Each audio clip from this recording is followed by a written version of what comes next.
Мағжан Жұмабаев, ана.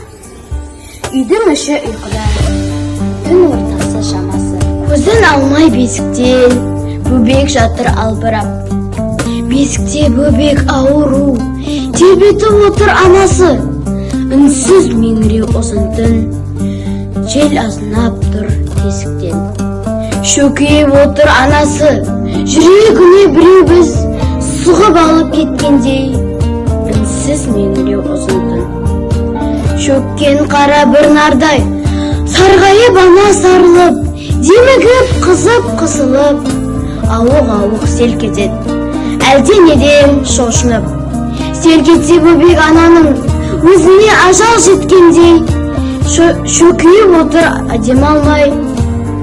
Таң алдында қара бол, күңіреніп көкті жабады, бөбегінің бетіне ананың жасы